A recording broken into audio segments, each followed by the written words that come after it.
Seja bem-vindo ao nosso canal Teologia Aprenda Mais. Estamos aqui voltando para gravar mais uma aula. Aula 12, né? Aula de número 12, ou aula 12ª, né? Aula de Bibliologia. E de já eu peço para você se inscrever no nosso canal Teologia Aprenda Mais. Deixe o seu like, né? Compartilhe nos nossos vídeos. E hoje na nossa disciplina, né, vamos trabalhar nessa aula de número 12, né, a inerrância da Palavra de Deus. Na aula de número 11, né, nós falamos sobre a inspiração da Bíblia Sagrada. E nessa aula vamos estar analisando, sobre a inerrância da Palavra de Deus, né, a inerrância da Palavra de Deus. E a inerrância da Palavra de Deus é algo muito discutido, né, nos colóquios, nos debates, né, que a Bíblia é inerrante, né, que a Bíblia não contém erros, né, ou que a Bíblia contém erros. Então a gente vai estar analisando, né, o conceito de inerrância. Né. Vamos estar analisando o conceito de inerrância e a pergunta, né, que se fala: podemos confiar na Bíblia, né? Podemos confiar na Bíblia. E a outra coisa também que vamos colocar: podemos confiar que a Bíblia não tem erros, né? E podemos confiar que os ensinos da Bíblia estão certos, né? E é nesse assunto que vamos estar trabalhando, né? Afinal, o que é inerrância bíblica, né? Por que ela é tão importante para a nossa fé? E porque sem essa doutrina a Sagrada Escritura perde toda a razão de ser, né? Ela é muito importante, a doutrina da inerrância, né? Em sua apologia sobre a inerrância da Bíblia, né, John Wesley foi incisivo e direto. Se há algum erro na Bíblia, então pode haver 1000 erros. Se há uma falsidade sequer naquele livro, ele não proveio da verdade. Muito boa a expressão, a citação que a gente pode fazer de John Wesley, né? Eu concordo com ele a termo desse pensamento a qual ele traz sobre inerrância, né? O que significa o termo inerrância? Vamos dar uma definição etimológica, né, e conceitual e doutrinária sobre essa questão do conceito de inerrância, né? Então, é a doutrina segundo a qual a Bíblia Sagrada não contém quaisquer erros, por ser a inspirada e infalível Palavra de Deus. Ela é inerrante tanto nas informações que nos transmite, como nos propósitos que esboça, né? Então, é algo precioso, importante essa doutrina. Provavelmente os dois acontecimentos mais significativos no tocante à doutrina da infalibilidade e da inerrância foram a declaração sobre a escritura da Aliança de Lausanne em 1974, aí a Declaração de Chicago em 1978 e do Concílio Internacional da Inerrância da Bíblia, né? Então a Declaração de Lausanne oferece, segundo alguns, a flexibilidade em demasia ao afirmar que a Bíblia é inerrante em tudo quanto afirma. Isto é, pode haver coisas que não foram afirmadas na Bíblia, né? Pode haver coisas que não foram afirmadas na Bíblia. E como resposta à Declaração de Chicago, que é muito importante, o Congresso de Chicago sobre inerrância de 1978, né, afirmou: a Escritura na sua inteireza é inerrante e está livre de toda falsidade, fraude ou logro. Negamos que a infalibilidade e inerrância da Bíblia limita-se aos temas espirituais, religiosos ou redentores, excluindo-se as asseverações no campos da história e da ciência, né? Então, a Declaração de Chicago foi adotada por uma convenção de quase 300 estudiosos no seu esforço para esclarecer e fortalecer, né, a posição evangélica a respeito da doutrina da inerrância, né? Consiste em 19 artigos de afirmação e de negação, e tem uma prolongada exposição afinal, que se propõe a descrever e explicar a inerrância de tal modo que não deixa nenhuma possibilidade de existir nenhum tipo de erro em qualquer parte da Bíblia Sagrada, né? Então vamos pegar. Embora os termos infalibilidade e inerrância tenha sido historicamente quase que esse nome do ponto de vista da doutrina cristã, muitos evangélicos têm preferido ora um termo, ora outro, né? Então vamos pegar pela Reforma Protestante. A Reforma Protestante não tinha a palavra inerrância, mas tinha a palavra infalibilidade, né? Mas como a gente vai colocar um termo com outro, né? Infalibilidade, que ela não falha, e a inerrância, que ela não contém erro, né? Então estamos tanto com a palavra infalibilidade como a palavra inerrância, né? Que são duas doutrinas corretas e certas, né? Que possamos pensar e analisar o contexto teológico, o contexto bibliocêntrico, ok? Alguns preferem inerrância para se distinguir dos que sustenta poder, né? A infalibilidade, referir-se à veracidade da mensagem da Bíblia, sem necessário indicar que a Bíblia não contém erros, né? Outros preferem a infalibilidade a fim de evitar possível mal entendimento em virtude de uma definição demasiadamente limitada da inerrância, né? Atualmente, o termo inerrância parece estar mais em voga, né, que infalibilidade, né? Então vamos de já, inerrância e infalibilidade, né? A inerrância defendida na história da igreja, né? A inerrância defendida na história da igreja. Quero trazer um dos pais da igreja, falar precisamente de Irineu, que viveu depois de Cristo no ano 185. De já eu quero fazer um histórico sobre Irineu. Irineu era discípulo de Policarpo, Policarpo era discípulo do apóstolo João, né? Então Irineu, a citação que Irineu declara, né? As escrituras são perfeitas, pois foram faladas pelo verbo de Deus e pelo seu Espírito, né? Então esse é o pensamento de Irineu. Agora vamos para a inerrância defendida na história da igreja por Santo Agostinho, né? O grande Santo Agostinho, o doutor da graça, né? Que viveu no ano 354 ao ano 430. As consequências mais calamitosas devem seguir e acreditar que qualquer coisa falsa é achada nos livros sagrados. Isto quer dizer que os homens, através de quem a Escritura foi dada a nós, em forma escrita, colocaram neste livro qualquer coisa falsa. É o pensamento de Santo Agostinho. E vamos para Santo Anselmo, né, que é um dos pais da igreja, que viveu na Idade Média, no ano de 1033 ao ano de 1109, né? O Santo Anselmo ele vem colocar. Além disso, este próprio Deus, homem, Cristo, estabeleceu o Novo Testamento e confirmou o Antigo Testamento. Por isso, assim como é necessário afirmar que ele mesmo era verdadeiro, também ninguém pode negar a verdade de qualquer coisa incluída neste testamento, né? Então o pensamento agora é de São Tomás de Aquino, doutor angelical, que viveu no ano de 1224 ao 1274. A Sagrada Escritura, porém, deve manifestar a verdade de modo eficaz, sem erro de qualquer espécie, nada falso pode estar sobre o sentido literal da Escritura. É o pensamento do doutor angelical, né? Agora vem o doutor Martim Lutero, o pai da Reforma Protestante, né, que viveu do ano de 1483 ao ano 1546. Olha lá. Tenho aprendido a dar esta honra, infalibilidade, somente aos livros que são chamados de canônico, a fim de que eu creia com confiança que nenhum dos seus autores errou. Olha, já aparece a palavra errou, né? A palavra inerrância, né? Mas ele usa na expressão dele a palavra infalibilidade, que a Bíblia é infalível, né? E a outra coisa de John Wesley, né? Pois se houver qualquer erro na Bíblia, poderia haver 1000. Se houver um engano nesse livro, ele não veio de Deus da verdade. Concordo com Wesley. Então, a série de declaração que se segue, portanto, é uma tentativa de se delimitar a definição da inerrância verbal, que teria ampla, né, aceitação na comunidade evangélica, né?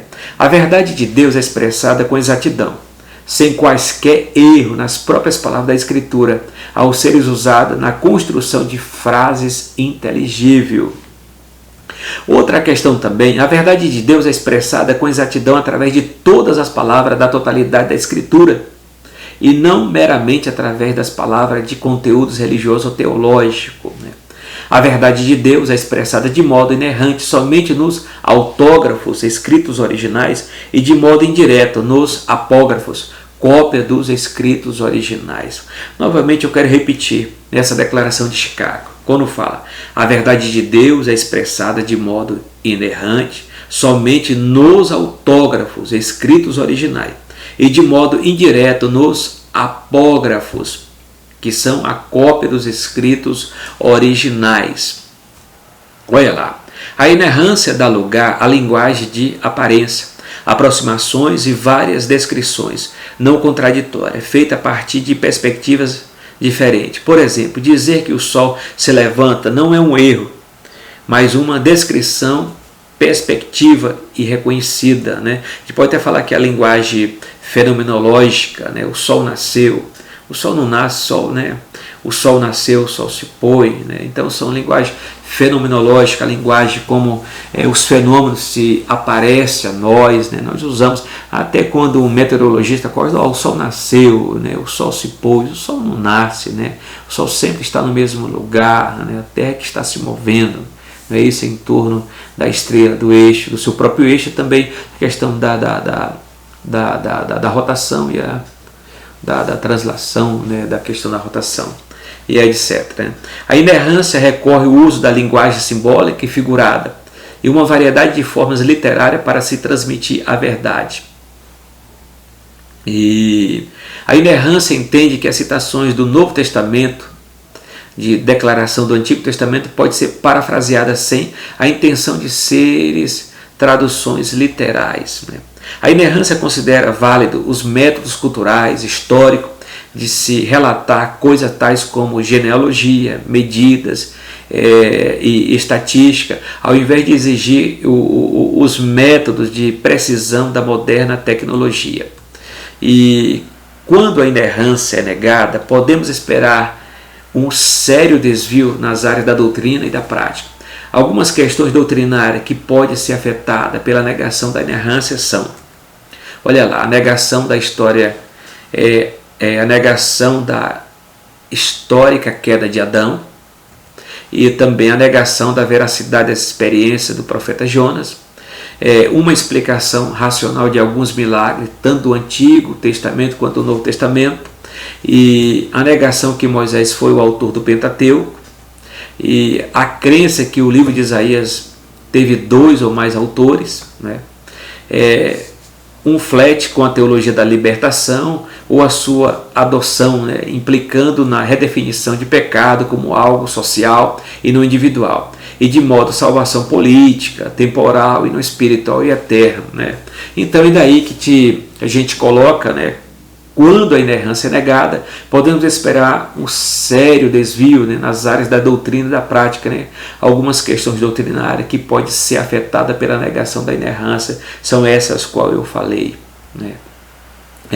Alguns erros no estilo de vida que pode suceder na negação da inerrância são os seguintes: olha lá, uma vida liberal da seriedade do adultério, uma visão liberal da seriedade da homossexualidade, uma visão liberal do divórcio e do novo casamento, uma reinterpretação cultural de alguns dos ensinamentos da Bíblia, por exemplo, em relação à mulher e à obediência civil, uma tendência de encarar a Bíblia pela ótica da psicologia moderna.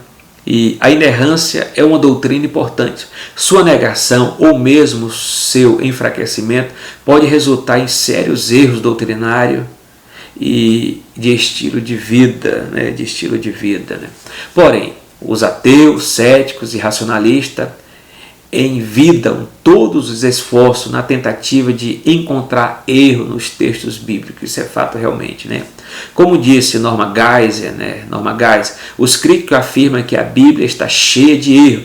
Alguns até mencionam milhares de erros. Mas cristãos ortodoxos de todas as eras afirmam que a Bíblia é infalível no texto original.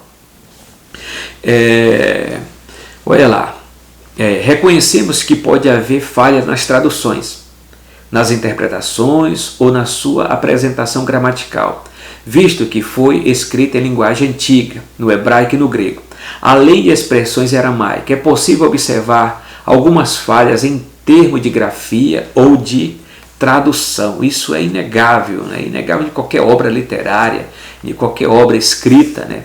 De modo especial, Deus transmitiu a sua vontade ao homem. Ele fez isso através da mensagem escrita para que ninguém pudesse alegar possíveis falhas, né? Que poderiam ocorrer na transmissão oral ao longo dos séculos. Não é isso? É nesse processo de transmissão escrita de modo inspirado, a Bíblia merece toda a confiabilidade e reconhecimento de sua veracidade. Ela é inerrante, ou seja, não contém erro em seu conteúdo, em sua mensagem, em seus propósitos. No afã de combater a inspiração divina da Bíblia, os críticos acabam sendo desleais e cruéis. Se houver o mínimo de imparcialidade ou coerência, é impossível anular o valor literário e histórico da Bíblia. Tratar a Bíblia como material mitológico ou lendário é total ignorância com os critérios utilizados para se comprovar a autenticidade, né? A autenticidade de um documento histórico, isso é científico. Né?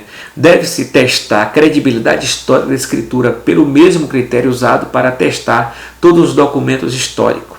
Né? Vamos colocar os 3 princípios básicos da historiografia: são testes bibliográficos, né? Evidências internas e evidências externas. Olha lá, as cópias eram feitas à mão, numa época onde não havia livraria, né? E nem site, nem imprensa. O processo era longo e lento, era feito por profissionais, havia uma série de regras para as cópias dos textos do Antigo Testamento. O pergaminho tinha de ser feito da pele de animais, cerimonialmente limpos, e as peles, né, costuradas uma nas outras, né, com cordões tirados de animais limpos, e era um trabalho que deveria ser feito por um judeu, né, Cada coluna tinha de ter não mais de 60 linhas e não menos de 48, né? A tinta feita segundo fórmulas especiais era negra, né? Era escura, era preta, né? A cor, né? Então, a gente fala isso sobre os manuscritos do Antigo Testamento. E o escriba tinha que copiar o manuscrito autêntico e nunca deveria escrever qualquer palavra de memória. Com referência, tinha que limpar sua pena antes de escrever a palavra Deus, e era absolutamente necessário banhar todo o corpo antes de escrever a palavra Javé, né? A palavra Javé. Havia regras escritas a respeito de forma das letras, dos espaços entre as letras, palavras e divisões, a cor do pergaminho, né?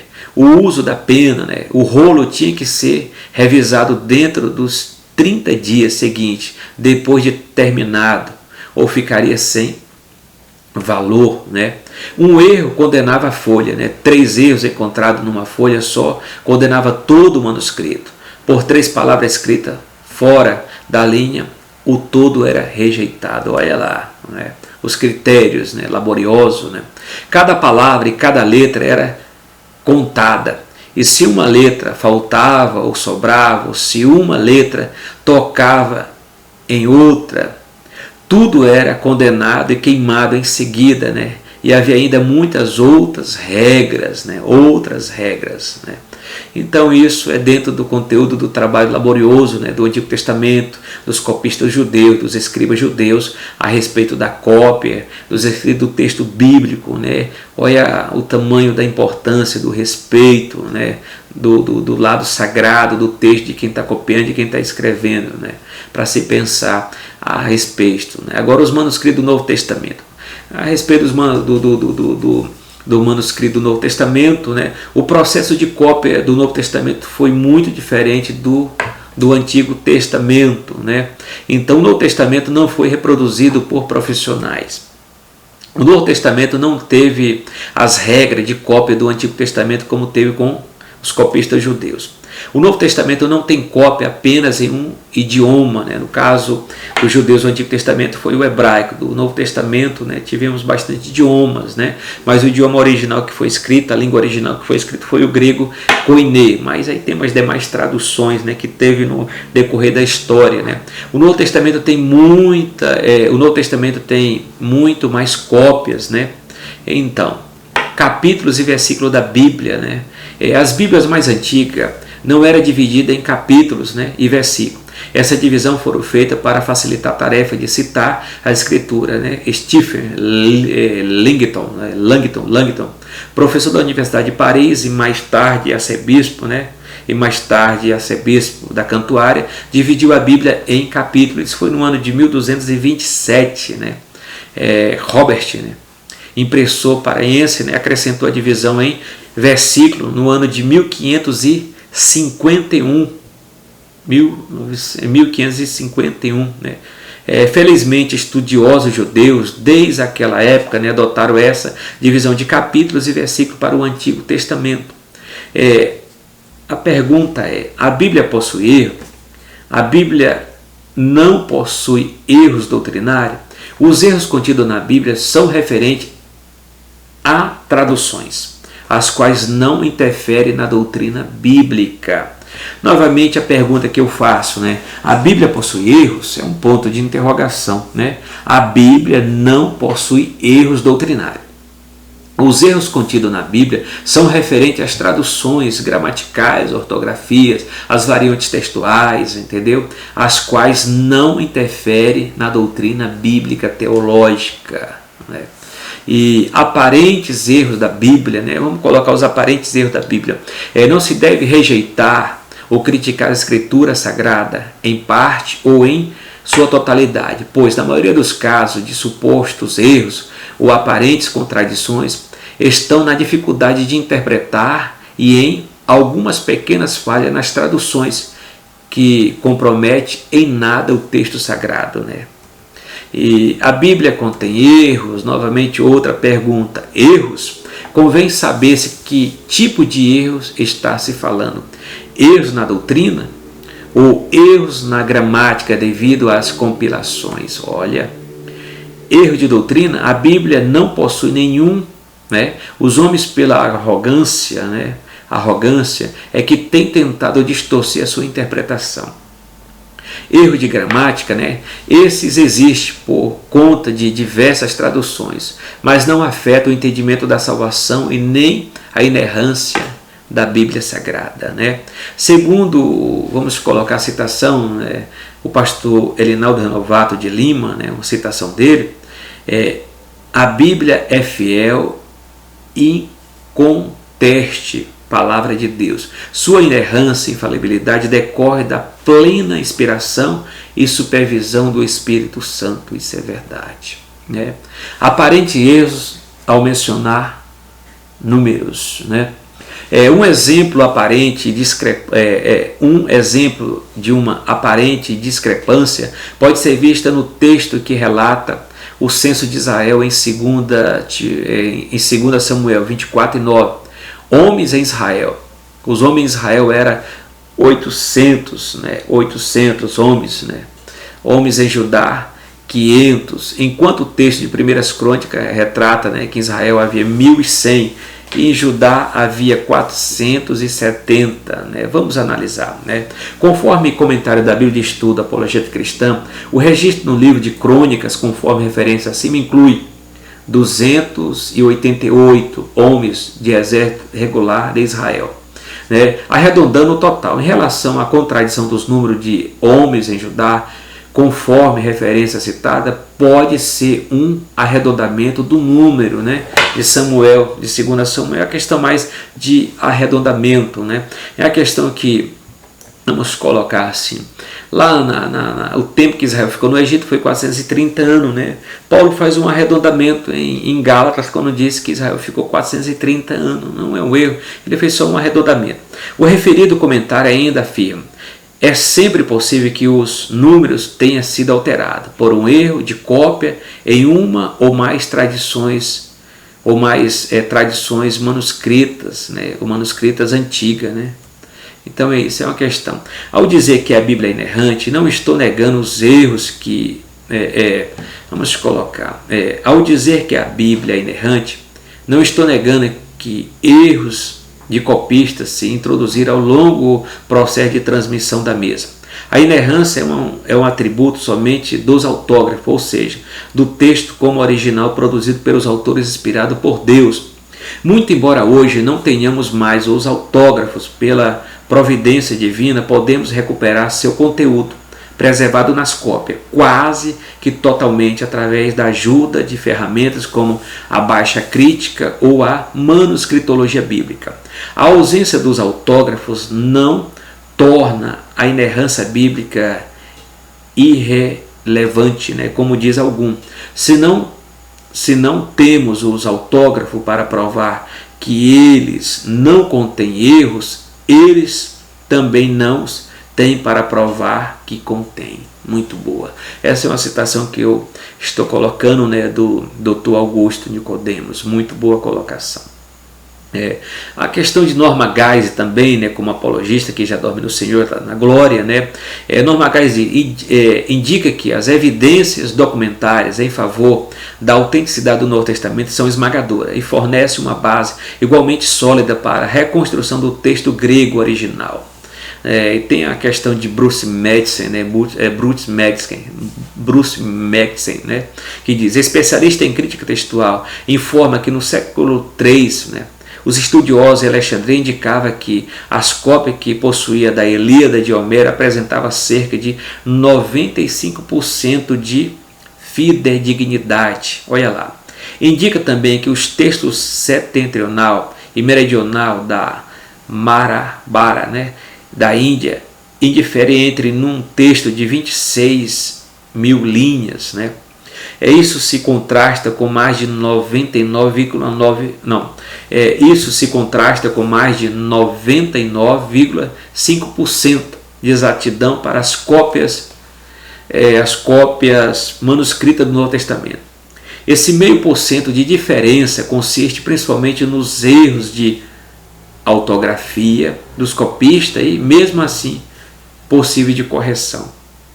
Então, colocando a questão de Geisler, Norma Geisler, colocando o seguinte, Então, que tiver, vamos dizer, de erros, entre aspas, só temos menos de 5% que são erros ortográficos, gramaticais, dos copistas, somente isso, que temos, E nenhuma doutrina da Bíblia depende de algum texto cuja forma original não possa ser determinada com exatidão,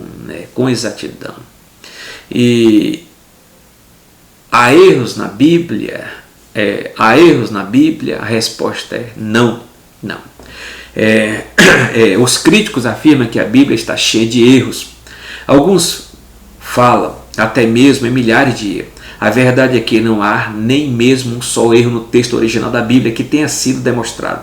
Isso não quer dizer que não haja dificuldade em nossas Bíblias.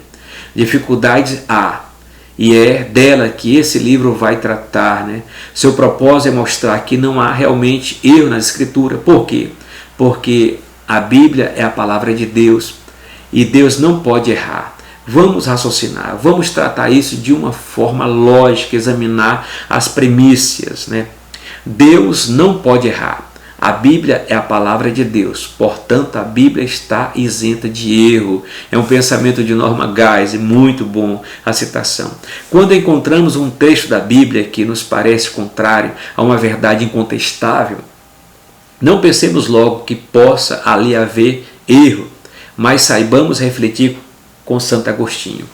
Neste ponto deve haver erro do copista, ou uma tradução mal feita do original, ou sou eu mesmo que não consigo compreender. Muito bom o contexto. Esse pensamento de Santo Agostinho eu levo comigo, Novamente eu quero citar ele, Quando encontramos um trecho na Bíblia que nos parece contrário a uma verdade